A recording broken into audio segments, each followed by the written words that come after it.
Pessoal, boa tarde!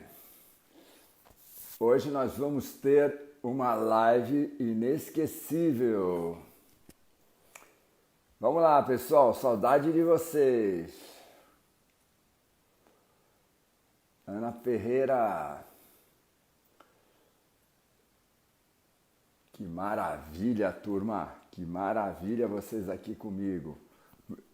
Pessoal, eu preciso que vocês, coraçãozinho, chama a Gabi Lutai hoje com a gente. Gabi Lutai com a gente. Essa nova geração maravilhosa. Isso. Pessoal, fala de onde que você é, por favor. Que nós já vamos começar. Me dá um minutinho para pegar um óculos.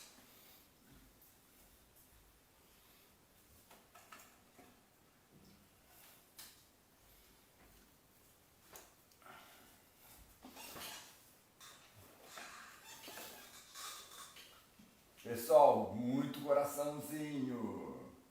Gisele, Flow, como é que tá esse Flow? Tá curtindo muito? Deixa eu ver se a minha convidada de honra já está a postos. William de Brasília. Walter de Maringá, você sabe que eu amo Maringá, amo. Minha mãe era de Ribeirão Claro. Jacarezinho, ali pertinho, Fortaleza, adoro Fortaleza, Mineiros de Goiás, Assis de Guarabira, sou Assis de Guarabira, Feira de Santana. Pessoal, escreve pra mim, eu preciso muito que vocês ponham um monte de coraçãozinho, tá? Pessoal que é do coração já vai lá e já... Isso, deixa eu ver quem que eu visualizo. Legal.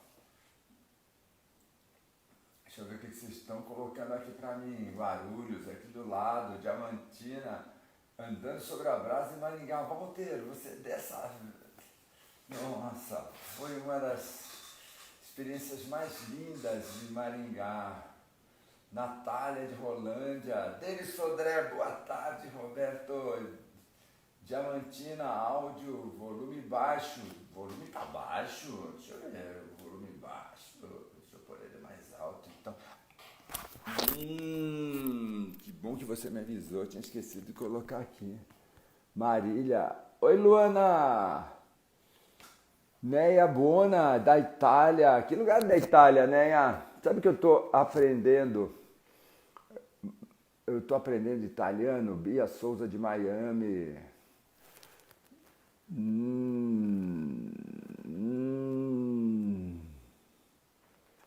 Nossa. Agora melhorou? Nápoles. Nápoles. Sabe que eu vou para perto de Nápoles. Eu já vou para pertinho de Nápoles. Pertinho.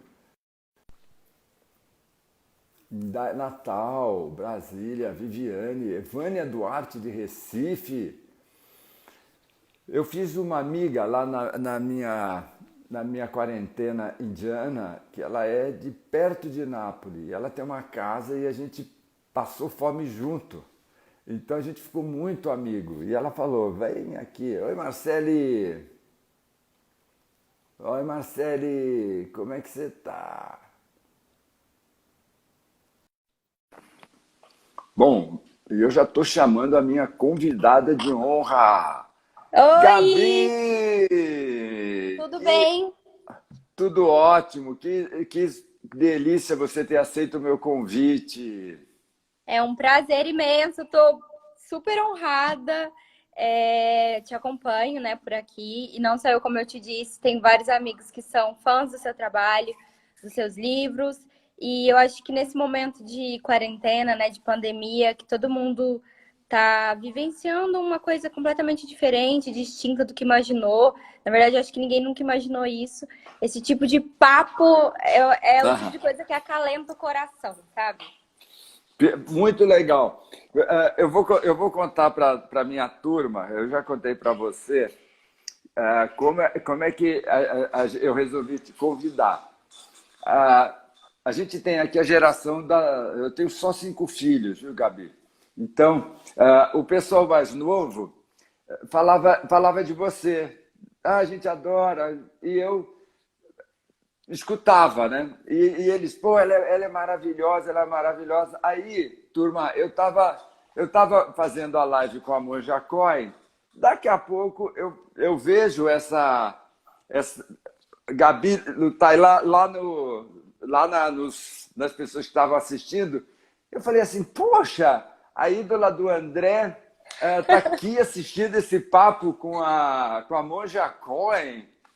E aí eu resolvi convidar a Gabi, turma, por uma razão. A gente ouve muito o pessoal, vocês sabem que eu sou mentor de multimilionários, bilionários e executivos e grandes profissionais liberais. E o pessoal fala assim, ai, Roberto, esse pessoal, essa juventude, ela só pensa em dinheiro, elas não têm compromisso, elas não têm propósito, elas não têm... Né? E você, Gabi, é uma pessoa que tem um super mega sucesso, um monte de gente, quando eu postei hoje que você vinha, vê, eu até brinquei, eu trouxe terça-feira passada o fundador da XP, sábado eu trouxe o presidente da Gol, terça de manhã eu trouxe Ricardo Amorim, Monja Coin na terça, né? E eu nunca vejo a moçada jovem mandando assim, Roberto, você está no auge, né? Então eu quero te agradecer por esse monte de jovens falando que eu estou no auge.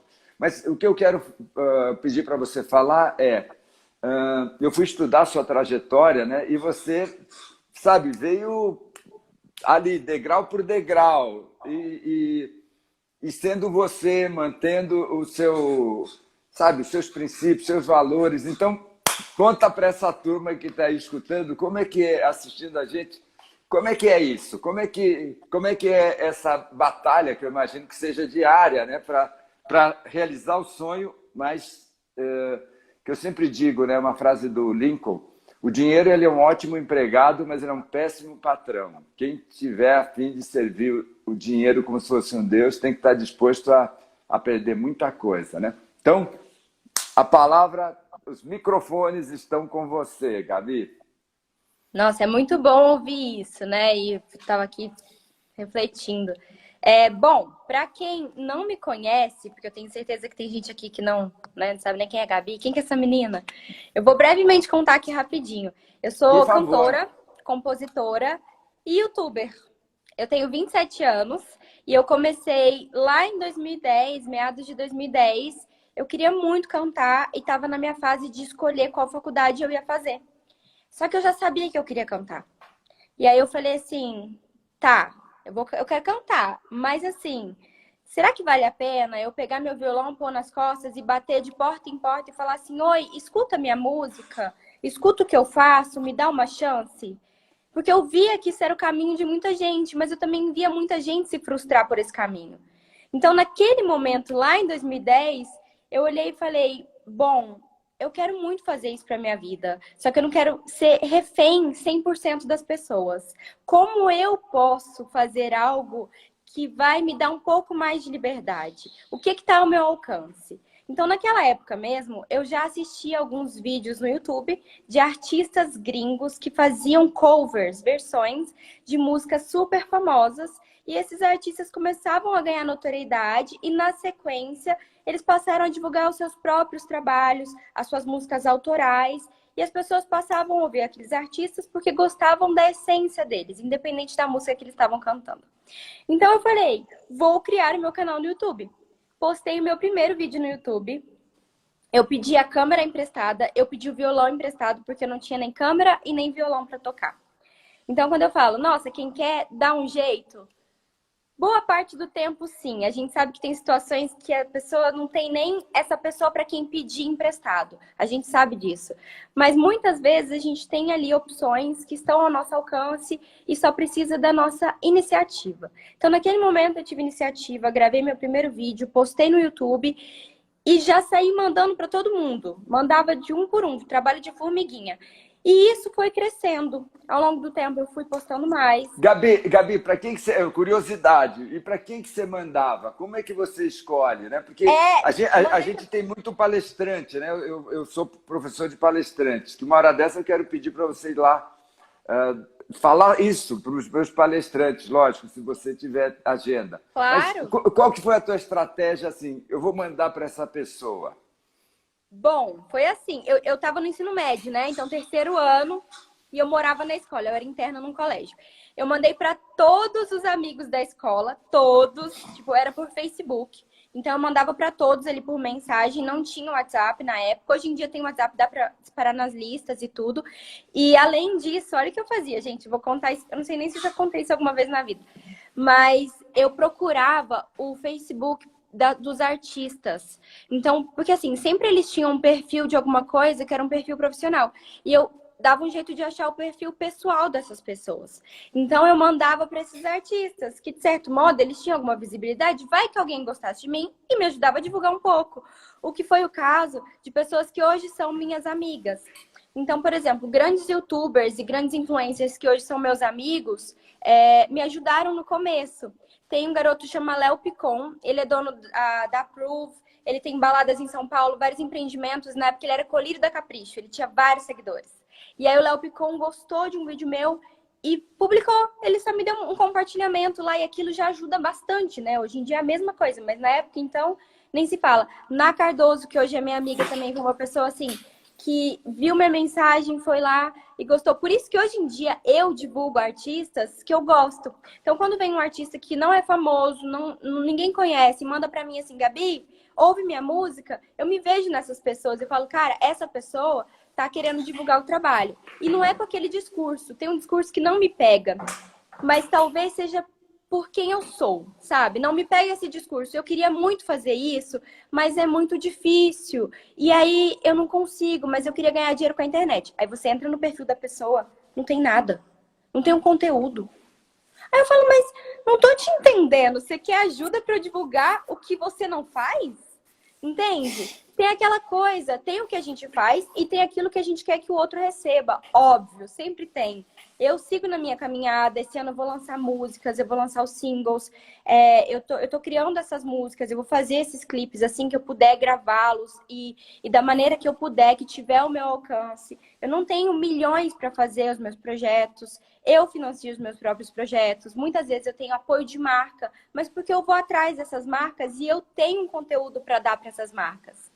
Então, são coisas que a gente precisa ter em mente. Às vezes você pensa, eu queria uma oportunidade. Todo mundo quer uma oportunidade. Pensa que você está num mundo que todo mundo quer uma oportunidade. Mas o que, que você tem a oferecer? É isso que vai fazer o diferencial, na minha opinião. Aham. E, bom, e aí? Aí você começou e adorei a sua estratégia de mandar e adorei você falar isso, né? Às vezes as pessoas me pedem, Roberto, me ajuda, né? E eu também tenho esse costume, eu dou uma olhada lá e falo assim, o que esse sujeito faz, né? E aí a gente vê, putz, eu vou indicar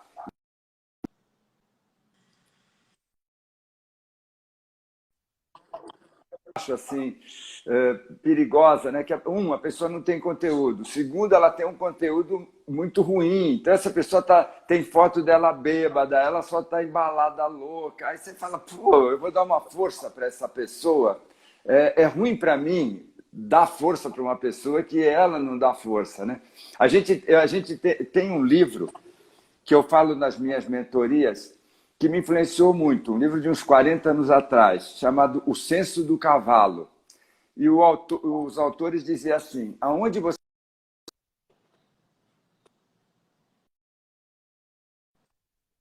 O primeiro fator você tem que ser competente. E o segundo, você tem que montar um bom cavalo, né? É um livro do tempo que era jockey, né? Então ele fala assim, você tem que ser um grande jockey, mas você tem que conseguir montar um bom cavalo. Se fosse hoje, ele ia falar, você tem que ser um grande piloto de Fórmula 1, mas você tem que pilotar um bom carro. Você precisa ter um bom carro. Então, Por exemplo, o Hamilton, ele é um magnífico piloto, mas ele pilota um carro que é muito acima. Então, eu ensino para os meus alunos, eu digo assim, você tem que arrumar um bom cavalo, ou seja, alguém que te leva até o lugar X. Agora, você tem que chegar lá e ser competente. Então, muitas vezes as pessoas falam, ô Roberto, você me apresenta para esse evento tal que eu quero palestrar lá? Aí eu peço para alguém da minha equipe pedir o vídeo. O vídeo do cara é péssimo, então eu não posso ser um cavalo que leva um jockey ruim. Então, o pessoal que está participando desse papo, que está lá comigo, né, eles têm essa dimensão. Você tem que ser você tem que ser um bom jockey. Né? Eu topo ajudar, mas o cara tem que ser muito competente. É assim no mundo da música? É assim no mundo da música.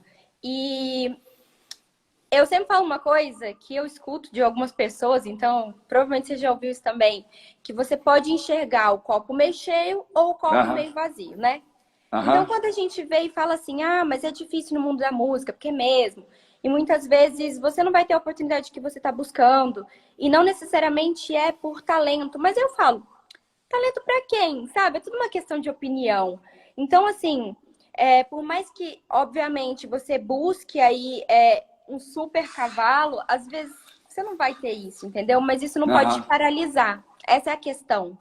Porque se você ficar nessa de, é difícil, porque ou não me dão oportunidade, ou porque não valorizam o que eu faço, na minha opinião, muda o meio, muda o rumo do que você está fazendo, sabe? Muda o foco, mas faça, não fique paralisado.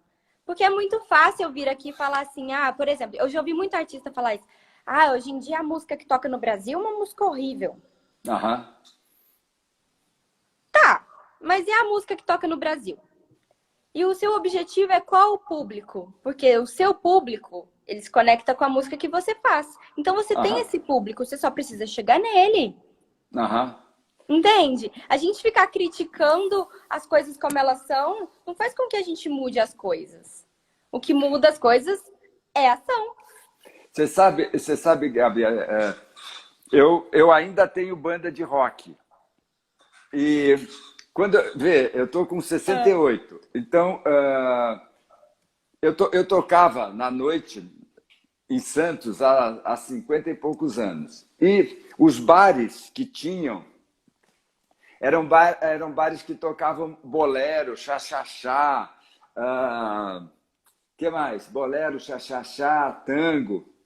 E aí um dos bares descobriu rock. E aí os principais bares tinham rock. E, imagina, eu tinha 15, 16 anos. E os melhores contratos eram das bandas de rock. E eu era guitarrista de uma dessas bandas, né? E a gente e tinha uma pastelaria que todo mundo ia, todos os músicos, você sabe que músico de bar ganha muito pouco, né? Não é que ganha pouco, ganha muito pouco. Então todos os músicos iam comer nessa pastelaria. Embora fosse uma pastelaria, tinha pastel, tinha sanduíche, tinha coxinha de galinha. Era a nossa comida da noite. Então ficavam os moleques de 15, 16, 17, né?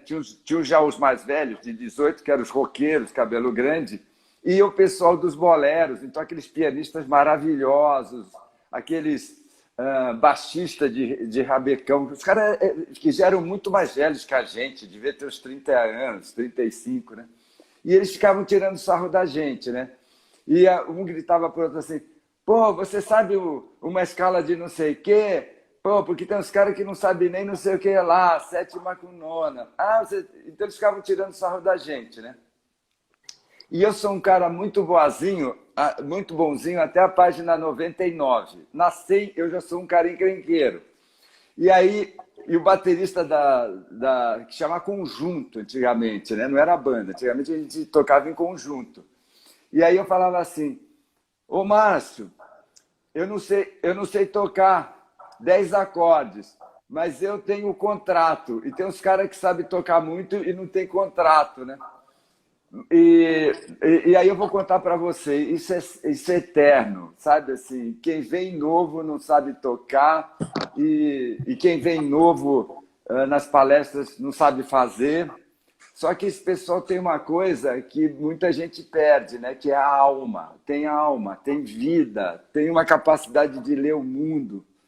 E é por isso que essa pessoa, lógico, mas tem que ter garra, tem que ter determinação, né? Então sempre vão falar que a música nova, que a música dos novos não presta. Isso É, eu já vivo há 53 anos, tá? E sempre vem gente falar que o novo não presta, mas desde o tempo dos Beatles, todo mundo hoje acha os Beatles o máximo, mas quando os Beatles apareceram, todo mundo, nossa, os caras não sabem tocar, nossa, os caras não sabem cantar. é isso. E, E aí é o que eu falo. É, você tem uma condição ali na qual você já está inserido. aham, Tudo bem, se você é um artista e você acredita muito em algo diferente e não quer fazer mais do mesmo, faça. aham, Porque muito provavelmente você vai despertar alguma coisa nas pessoas por ser diferente, entendeu? É a coisa de quando as pessoas começam os movimentos. Na música mesmo isso acontece muito, né? Às vezes você vê alguém que tá fazendo uma coisa diferente e aí muita gente costuma dizer, ah, isso não vira, não. Isso não vira. Os que se dizem entendidos do mercado, né? Aí eles aham. dizem assim, ó, não, não vira, não vira. Aí o cara vai lá e vira. Aí ele, ah, mas claro, gente, tem que, sabe? Você tem que sim entender o que que você está lidando ali e apostar naquilo que você acredita. Eu tenho certeza que é muito, né? Vai muito de encontro com o que você fala, né? É da essência do ser. Agora, como é que é teu processo de compor uma música? Como é que nasce a ideia? Como é que nasce a letra? Como é que é esse processo criativo seu? Olha, depende bastante, mas tem dois processos muito comuns. Um deles é, eu tô inspirada e aí vem, flui, aí eu começo a escrever. Esse é meio raro, mas ele acontece às vezes. O processo que eu mais gosto é o 2, que é quando eu sento para compor alguma coisa, seja no estúdio ou sozinha. E aí eu começo ou por uma melodia, ou por uma harmonia, né? Ou tocando um instrumento, ou cantarolando alguma coisa. E aí eu falo, tá bom, qual o tema? Sobre o que eu vou escrever? E aí eu me dou Aham. um tema para minha mente trabalhar dentro daquelas ideias. Que eu brinco que a minha mente é um mundo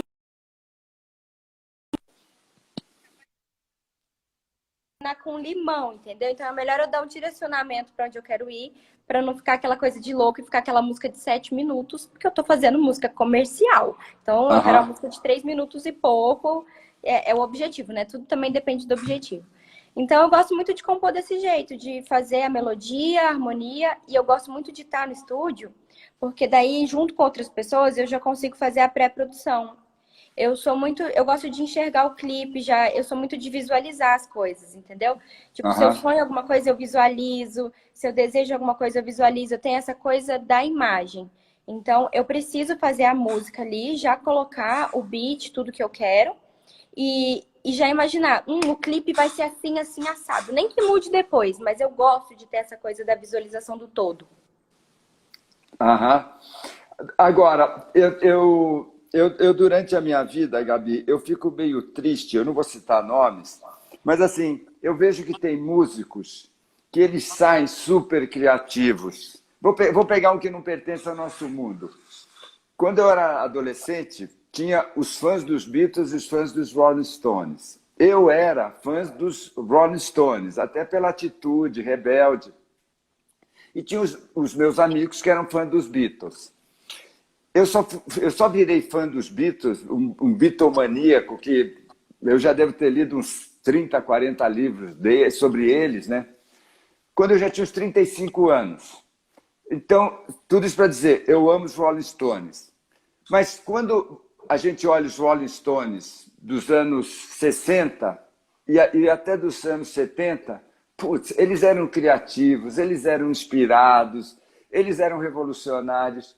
Agora, chegou um tempo, quando eles fizeram os 40 anos, e eu lembro uma frase do pintor Pablo Picasso. Pablo Picasso falava assim: imite outra pessoa, porque a pior coisa que existe é você imitar a si mesmo.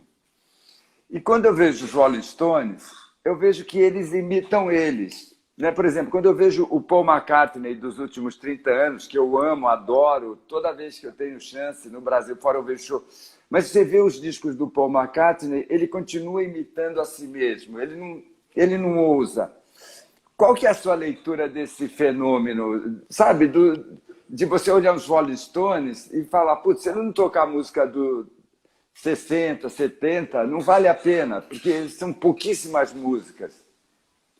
É que assim, você tá falando de uns artistas que eles tiveram a era de ouro deles, né? E que depois disso, é o que a gente sente com artistas brasileiros também. Parece que ele não se reinventou. Parece que ele não foi adiante. Um pouco, eu acredito que seja pelo movimento da música que está no momento, que às vezes a pessoa não consegue acompanhar pelo simples fato de não ser a verdade dela. Aham. E outro pouco também, porque é o que eu vejo muito, é que às vezes o artista já fez tanto, tanto, tanto, que qualquer coisa que ele fizer que não seja isso aqui, a gente vai enxergar como pouco. A gente vai ter essa percepção do pouco. Então, eu acho que não, é o tipo de coisa que talvez não dê pra julgar, entendeu? Eu acho muito delicado a gente julgar um artista, talvez porque eu me coloque na postura de artista. Eu falo, cara, eu sou artista. Eu sei que às vezes a gente tá super bem, a gente se reinventa, a gente faz alguma coisa legal. E às vezes parece que a gente tá empacado, não sai do lugar, eu não sei o que acontece. É uma coisa assim, é visceral, sabe? Quando você ama muito uma coisa e trabalha com a sua criatividade, é muito visceral, é muito sério. Parece que sempre que você vai lançar uma música, parece que é um filho que você está entregando para o mundo. Eu não sei explicar, o negócio é forte, sabe? E eu acho que isso é quando você ama muito uma coisa, quando você é muito apaixonado. Então, eu não sei. É óbvio que a gente vê esses artistas gigantescos. Deixa eu ver uma artista que eu amo muito, que é de muito tempo, assim. Queria pegar dos antigos. É que os antigos, eles acabam meio que tocando, né, as coisas que eles já faziam sucesso, porque é o que o povo quer ouvir também. Tem isso, né? Tem isso do cara... Eu, por exemplo, como fã de alguém que está há muitos anos, eu quero ouvir muito o trabalho antigo dele, não tanto o atual.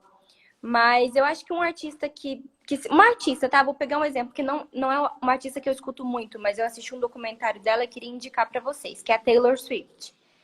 A Taylor Swift, vou pegar da minha, né? Minha geração aqui, que é mais fácil de eu falar. Eu vi todas as fases da Taylor Swift acontecerem, mesmo não sendo hiper fã da música dela, mas eu gostava muito da música dela do começo. Eu gosto muito de country music, gosto bastante. E a Taylor, ela começou muito novinha, né? Então ela foi vivendo todas as fases dela, foi vivendo a super fama e tudo. E aí no documentário dela, dá pra você perceber que chega um momento ali que a artista se perde. Sabe, que tudo fica confuso na cabeça dela. E aí ela fica com medo de falar até o que ela pensa, o que ela acredita. E eu tenho visto isso dos artistas atuais, dos influenciadores, das pessoas. É delicado a gente se posicionar com clareza e educação e respeito. E, ao mesmo tempo, a gente tem medo do que vai acontecer, entendeu? Do cancelamento, do que as pessoas vão falar, dos julgamentos. E eu acho que todos os artistas, eles passam por essa fase. E aí chega um ponto da coisa da arte mesmo, muito talvez por influência do produtor, ele começa a fazer mais do mesmo. Ou porque ele não acredita nele mesmo, ele não ousa. Então, eu acho que no fim das contas, vou te falar um negócio, Roberto, no fim das contas, acho que tudo dessa vida significa o quê? É coisa de autoconhecimento. É de você estar bem com você mesmo. Para tudo na sua vida, para qualquer profissão. Eu tô falando da minha, mas eu enxergo isso na profissão de outras pessoas também. Entendeu? Quando a pessoa começa a não se encontrar mais, meu filho, é dentro de você o negócio. Você tem que ir atrás de se conhecer. Entender o que você está sentindo e respeitar o que você está sentindo para que você possa traduzir aquilo ali no seu servir. No que você tem a oferecer para o mundo. Eu acho que você falou uma frase que é assim, o seu produtor, né? Chega uma hora que a pessoa olha tanto para fora que ela não olha para dentro, né? Eu vejo isso muito na música sertaneja, né? Assim, eu até acabei sendo mentor de pessoas de artistas muito grandes E tem uma hora que o cara faz tanto sucesso, né? O sujeito ganha 400, 500 mil por show. E quando eles vêm falar comigo, a gente está lá numa mentoria, eu falo assim, faz o seguinte, sai 3 meses, vai para a Inglaterra, assistir shows de outros artistas que não tem nada a ver com você, para você dar uma reciclada, né?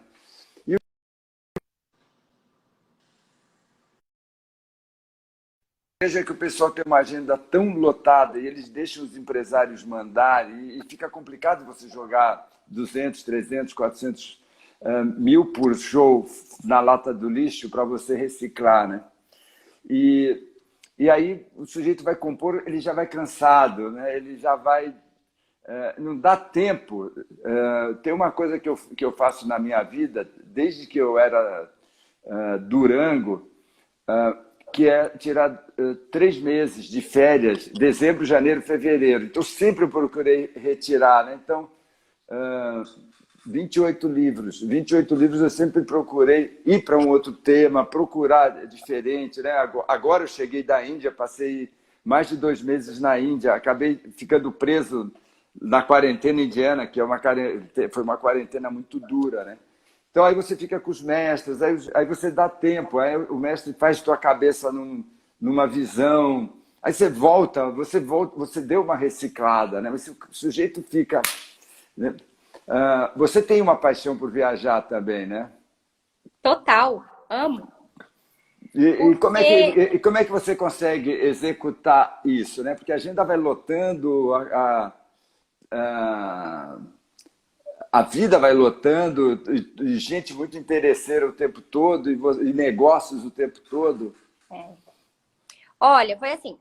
Eu viajei, gente, pra quem não sabe, a galera da live aqui, eu viajei com meu noivo, agora marido, por 250 dias pelo mundo. E não foi assim uma coisa tão simples, porque ele tinha os negócios dele, a empresa dele, e até que ele se viu descontente com a vida que ele estava levando, e ele percebeu que ele vivia o sonho dos outros e não sabia nem o que era o sonho dele, embora ele fizesse isso muito bem. Então começou a dar um Aham, nó na cabeça dele e várias outras coisas que ele foi se decepcionando, ele teve depressão, foi bem horrível. Porém, depois que ele passou por tudo isso, eu percebi, assim, um crescimento gigantesco nele, e em mim também, nós como casal, e aí a gente resolveu que a gente queria ir viajar o mundo, conhecer um pouco o mundo, já que a vida é tão curta, e a gente tinha várias condições que possibilitavam isso, né? Que é o que eu falo, muitas vezes as pessoas têm dinheiro, mas não têm tempo. Outros têm tempo, não têm dinheiro. Outros têm isso, mas não têm saúde. aham, Então, enfim, várias vezes a gente quer fazer umas coisas e a gente não tem, né, todas as condições. Então, a gente criou as condições necessárias para poder fazer essa viagem aí pelo mundo, porque viajar já era uma coisa que a gente gostava muito. Eu sempre fui muito desprendida, desapegada. Eu adoro sair da minha zona de conforto, de verdade, assim. Eu gosto de ir para um lugar que a comida não tem nada a ver com a comida que eu como e eu vou provar um negócio que eu vi na feira que eu não sei nem o nome. Eu adoro fazer isso. E aham. isso é só com comida, né? Então eu gosto de fazer isso com várias coisas. Eu gosto de sempre aprender coisas novas e me colocar numa posição de alguém que não sabe nada, porque no fim das contas a gente não sabe nada. E eu tenho Aham. 27 anos e eu sei que eu não sei nada e eu espero que eu cresça e não perca isso, né? Porque sempre tenho que aprender. Então eu viajei durante 250 dias por mais de 22 países, entre Ásia e Europa. E eu passei também 3 meses nos Estados Unidos para fazer um intercâmbio de música lá que eu sempre quis, mas eu nunca tinha feito, porque antes eu não tinha dinheiro e depois eu não tinha tempo. Aham. E aí a gente viajou e é muito gostoso isso, né? Porque você falou que ficou na Índia. É muito bom a gente fazer isso, porque a gente enxerga o mundo com outros olhos. A gente Aham. vai para um outro lugar, vou dar um exemplo do Camboja, tá? Que é um lugar que eu amei, um dos lugares que eu mais amo no mundo. A gente vai pra lá, as pessoas são diferentes. Elas se vestem diferente, elas falam diferente, elas comem outra coisa e elas têm um ritmo de vida diferente e a vida flui também. Então não tem Aham. certo e errado.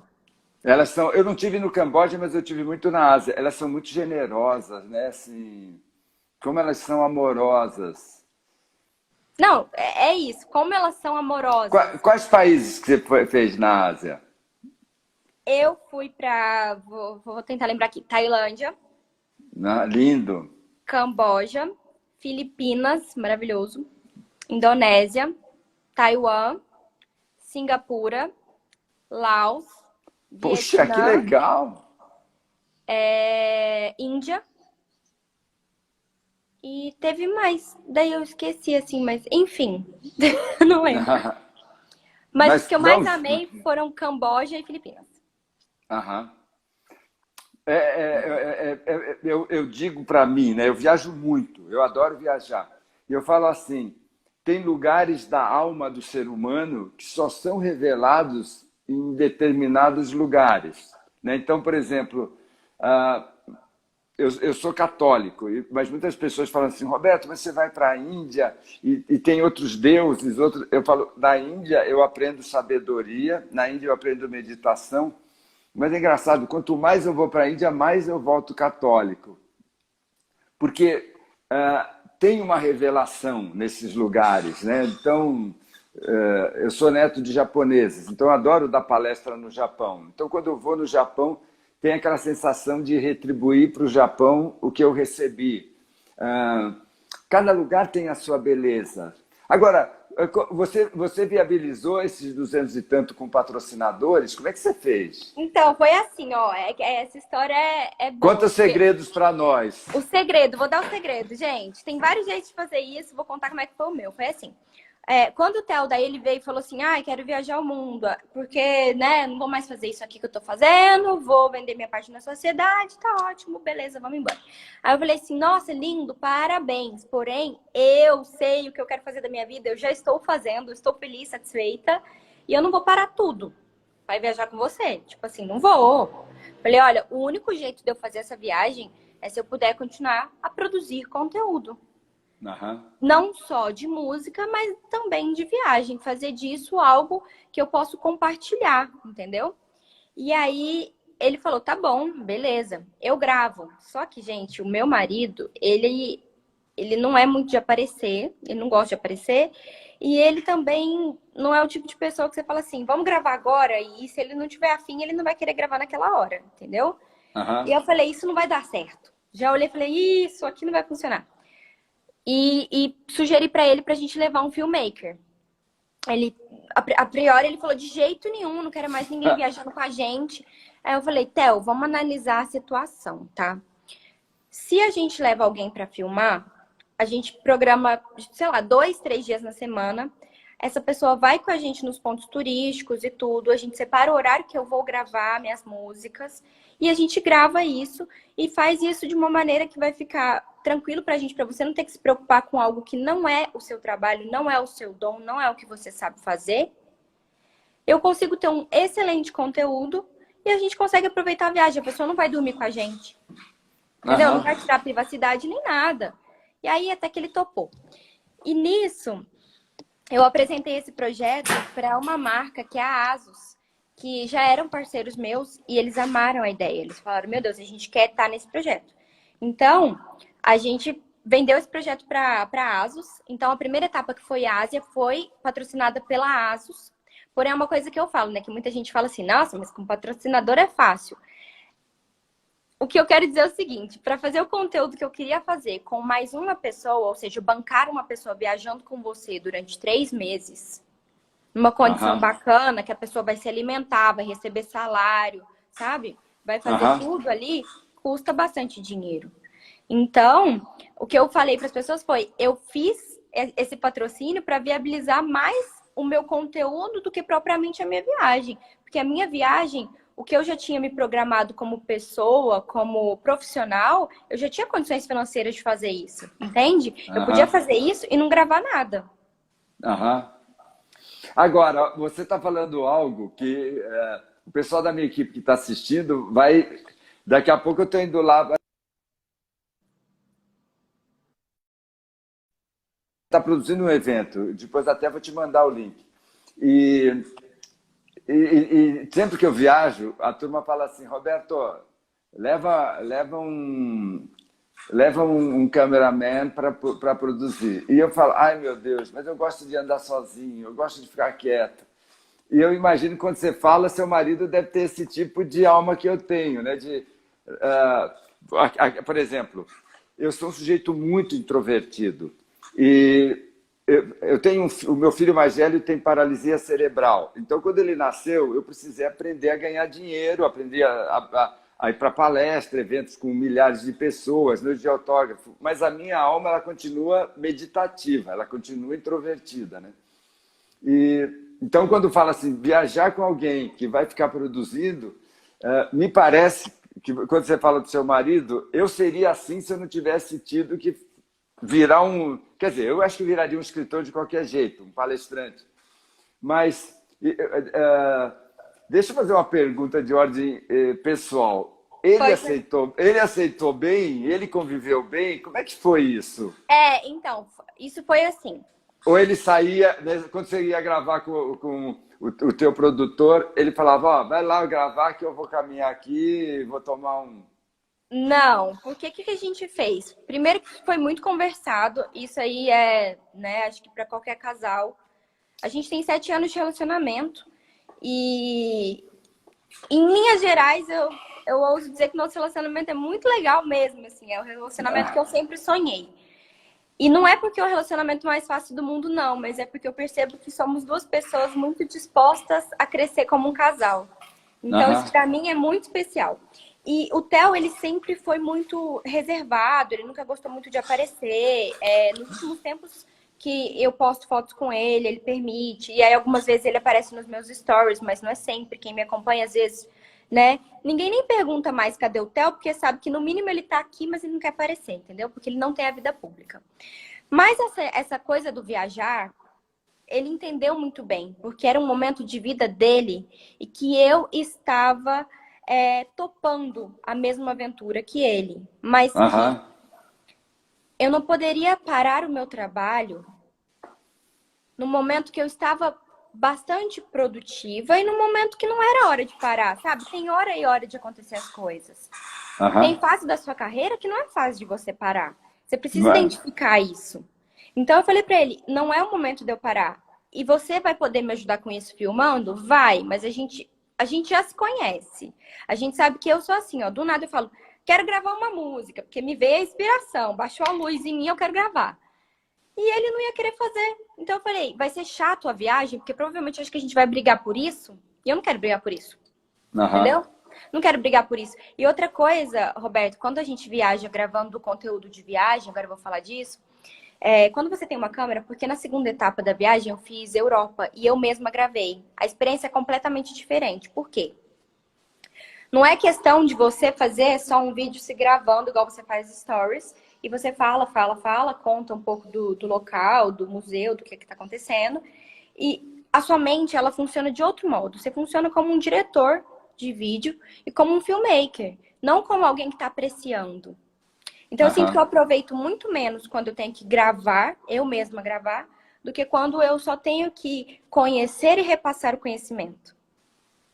Então, eu falei isso pra ele. Eu falei, olha, é diferente a experiência, vamos levar. E aí, a gente levou, porque a gente dividia muito bem os horários. E, óbvio, não ficava gravando enquanto estava comendo, sabe? Não era o Big Brother Brasil. Que eu tenho certeza que isso aí não ia dar certo. E quando ele se sentia desconfortável, eu falava pra ele, eu falava, olha, se você se sentir desconfortável, você fala assim, olha, deu pra mim por hoje, eu não quero mais. Com a educação. Tá ótimo. E rolou super bem, sabe? E no fim das contas, depois que ele assistiu os vídeos, ele ficava assim, ai, amor, obrigado. Ainda bem que você fez isso, porque agora eu fico assistindo isso, eu fico relembrando esses momentos. Foi muito legal. Aí eu falo, tá vendo? Ele tem um pouco de dificuldade para aceitar as coisas no começo, mas quando ele concorda, né, sem forçar a barra nem nada, ele consegue perceber depois. E aí, como eu te falei, depois eu fui pra Europa e eu mesma gravei. É bem diferente, porque eu tenho que gravar, eu tô repassando o conteúdo, eu tinha roteiro de tudo, tá? Então era assim, de cada lugar, eu fiz todo um trabalho pré-viagem, de muita pesquisa. Então, para cada lugar que eu ia, eu pesquisava os pontos turísticos que eu ia passar, tudo que ia ser e um pouquinho de história de cada lugar. Então, eu tinha para todos os dias das viagens. Não era um roteiro de viagem onde eu vou comer, era um roteiro de história, sabe? De cultura. Fora o que eu aprendia lá, que eu somava os conhecimentos e batia para ver se estava tudo certo com o que eu pesquisei. Então, quando eu gravava, Eu tinha que gravar, fazia, aí eu falava, amor, pera um pouquinho. Aí eu ia lá, fazia take de transição, sabe? Para o vídeo ficar interessante. Então, imaginando take de transição, de storytelling, de um lugar para o outro, contando a história. Então, assim, para ser bem honesta, é bem melhor levar um filmmaker. Aham. Você Até para. aproveita mais, aprende mais e se Aham. desgasta menos. Ah, mudando de assunto e mantendo o mesmo tema. Como é que você vê o que atrai audiência hoje para os influencers? Como é que você pensa estrategicamente? Tá. Olha, tem público para tudo. A primeira coisa que eu queria falar. Você Tá. pode fazer. Teve a época da banheira de Nutella do YouTube, que você entrava lá que tava em alta, lá tinha lá assim, enchi uma banheira de Nutella e entrei. Era o que tava em alta. Aí eu tinha uns amigos, YouTubers, ficavam assim, ai, tô indignado. O que faz sucesso é banheira de Nutella. Tá, também, entendeu? Tipo assim, dá pra fazer banheira de Nutella e dá pra você fazer o que você acredita de um jeito que fique mais dinâmico, de um jeito que você sinta que você se conecta mais com o público, entendeu? Tem modos e modos de fazer. O que eu acho que é importante é você perceber qual vai ser o veículo, quem é seu Aham. público e como você ajusta a melhor comunicação. Aham. Óbvio que tem conteúdos que a gente sabe que são um pouco mais populares, talvez por ser mais sensacionalista, entendeu? Tipo o quê? Tipo polêmica, tipo Tá. fofoca. Porque as pessoas gostam de ler fofoca, elas gostam. Tem gente que vive ali no Instagram de fofoca e quer saber da vida dos outros e quer achar alguém para cancelar. Tá tudo bem. Aham. E tem um exemplo excelente que eu vou falar agora, chama-se Natália Arcuri, que eu acompanho há muito Aham. tempo do Me Poupe. Antes do Me Opa! Poupe ser bombado igual tá agora. Mas qual que é o segredo da Natália Arcuri? Além do conteúdo incrível que ela tem. Muita gente tem conteúdo incrível, mas que não vai ter tanta audiência. É o modo como ela fala, ela encontrou o jeito de falar dela, ela encontrou que era o público dela e, acima de tudo, ela acreditou naquilo ali. Entendeu? Porque eu lembro da Natália do começo, ela não tinha a audiência que ela tem agora. Aham. Entendeu? Eu acho que a gente não pode ficar muito nessa coisa assim, tipo, porque o que que faz sucesso? Cara, depende. Depende muito. Depende de como você vai usar as ferramentas que você tem a seu favor. Aham. Para o pessoal ver, a gente tem muito palestra. Aliás, turma, estou muito feliz que vocês estão aqui acompanhando a Gabi e vendo que essa molecada nova, essa moçada que vem vindo, vem com cabeça, não vem. Gente, é a mesma coisa. Um tempo atrás era eu o sujeito que estava escrevendo os livros e muita gente, ele não sabe nada, não tem conteúdo. E é legal, Gabi, eu quero super agradecer você estar dando essa aula para a minha turma. Então, vamos lá. O nosso público é muito palestrante, né? O que você daria assim, de orientação para eles terem pelo menos 30 mil, 40 mil seguidores? Como que eles pensam? Beleza, tá? Vamos lá. Primeira coisa de tudo, aí vai para qualquer negócio, tá? Isso é uma coisa que eu acho que vale para empreendedorismo em geral. Mas vamos falar antes de quem tem o que falar, de quem quer se conectar com pessoas. O mais importante é você ter em mente que você está falando para pessoas, que você quer se conectar com pessoas. A gente não vive mais aquela era tão Aham. aspiracional, que o artista ou o palestrante ou a figura pública é inacessível. Então, um ponto importante é você ser acessível tanto na comunicação quanto na estética para quem você fala. Isso é muito importante. Então, esquece de achar que é porque você tem uma tela aqui na sua frente que as pessoas, sabe, não se conectam. A pandemia veio aí e está provando que várias coisas poderiam já acontecer online e que a gente aqui demora um pouco mesmo, como seres humanos, para, né, se adaptar às tecnologias. Então, ponto número 1, criar conexão. Mas como que eu vou criar conexão? Você precisa conhecer seu público. Você precisa saber com quem você está falando. Você sabe o que Aham. você está falando e com quem você quer falar. Aí é coisa de comunicação, ajustar a comunicação. Daí dicas práticas, que isso vale para qualquer coisa também. Fez uma coisa, viu que deu certo? Tenta ter uma análise mais crítica sobre aquilo ali. Então, por exemplo, um post deu certo, engajou mais que os outros. Aí você vai olhar. qual horário eu postei esse post, o que está escrito nesse post, como é esse post e o que as pessoas comentaram. Por que esse post fez mais sucesso que os outros? A partir daí, entre erros e acertos, você começa a repetir os acertos e minimizar seus erros. Olha que então, legal. são coisas muito legais para você fazer.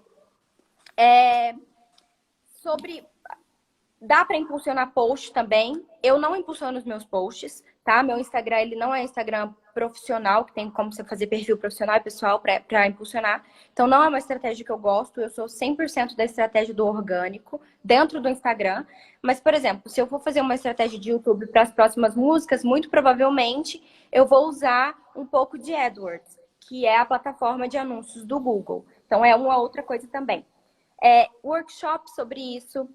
Vale muito ler, vale a pena ler alguns artigos, né, sobre isso também, pessoas que vocês veem que são comunicadores dessa área.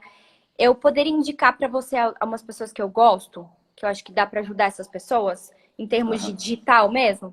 Tem o Paulo Cuenca, que é um amigo meu muito legal, ele fala bastante sobre essas coisas, assim, de redes sociais.